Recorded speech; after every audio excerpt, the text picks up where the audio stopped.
रकात है। इसी तरीके से 4 रकात सुन्नत मुअक्कदा है, 4 रकात सुन्नत गैर मुअक्कदा है। तो ये ऐसी नमाज़ें हैं कि इसमें दूसरी रकात में आपकी नमाज मुकम्मल नहीं हो रही। जैसे आप मगरिब की नमाज़ पढ़ रहे हैं, दूसरी रकात में है, तो आप दूसरी रकात में आपकी नमाज मुकम्मल नहीं हो रही, तो आप अत्तहियात में बैठेंगे तो आपको सिर्फ़ अत्तहियात पढ़नी है। बिस्मिल्लाहिर्रहमानिर्रहीम। दोस्तों, आज मैं आपको बताऊंगा कि नमाज में अत्तहियात के बाद क्या पढ़ना है और कब पढ़ना है और कब नहीं पढ़ना। तो दोस्तों, आप ये समझ लें कि जिस रकात में आपकी नमाज पूरी हो रही हो, अगर 2 रकात में पूरी हो रही है नमाज, जैसे फ़जर की सुन्नतें हैं या फ़जर के फ़र्ज़ हैं, या 3 रकात में आपकी नमाज़ पूरी हो रही है, जैसे मगरिब की नमाज़ है, वितर की नमाज़ है, या 4 रकात में आपकी नमाज़ पूरी हो रही है, जैसे इशा की नमाज़ है, तो अब आखिरी रकात में आप अत्तहियात पूरी करने के बाद दरूद इब्राहिमी पढ़ेंगे, यानी अल्लाहुम्मा सल्ली अला मुहम्मदिन व अला आलि मुहम्मद कमा सल्लैता अला इब्राहीम व अला आलि इब्राहीम इन्नका हमीदुम मजीद। अल्लाहुम्मा बारिक अला मुहम्मदिन व अला आलि मुहम्मद कमा बारकता अला इब्राहीम व अला आलि इब्राहीम इन्नका हमीदुम मजीद।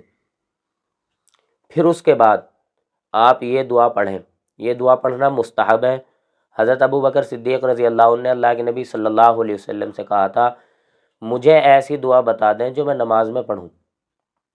तो अल्लाह के नबी सल्लल्लाहु अलैहि वसल्लम ने फरमाया कि तुम ये दुआ पढ़ो, अल्लाहुम्मा इन्नी ज़लमतु नफ़्सी ज़ुल्मन कसीरन वला यग़फ़िरुज़्ज़ुनूबा इल्ला अंत फ़ग़फ़िरली मग़फ़िरतम मिन इंदिका वरहमनी इन्नका अंतल गफ़ूरुर रहीम।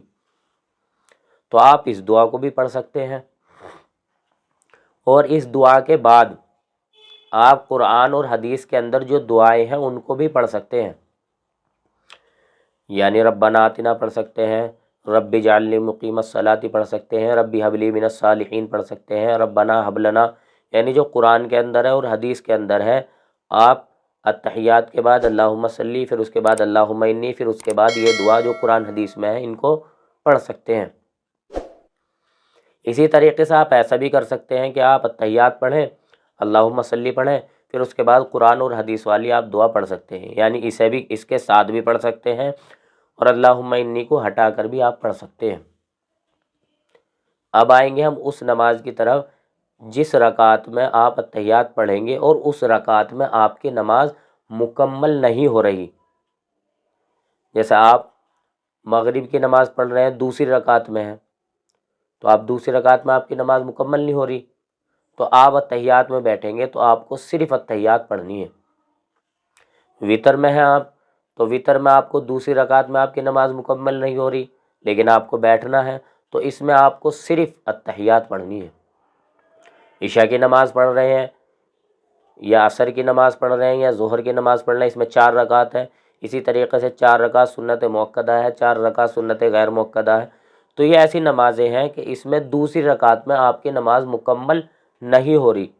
तो जिस नमाज में आपकी दूसरी रकात में नमाज मुकम्मल ना हो रही हो, तो आपको उसमें सिर्फ़ अत्तहियात पढ़नी है, और जिस रकात में चाहे वो 2 हो, 3 हो, 4 हो, आपकी नमाज मुकम्मल हो रही है तो आप अत्तहियात पढ़ेंगे, अल्लाहुम्मा सल्ली पढ़ेंगे, अल्लाहुम्मा बारिक पढ़ेंगे, अल्लाहुम्मा इन्नी पढ़ेंगे।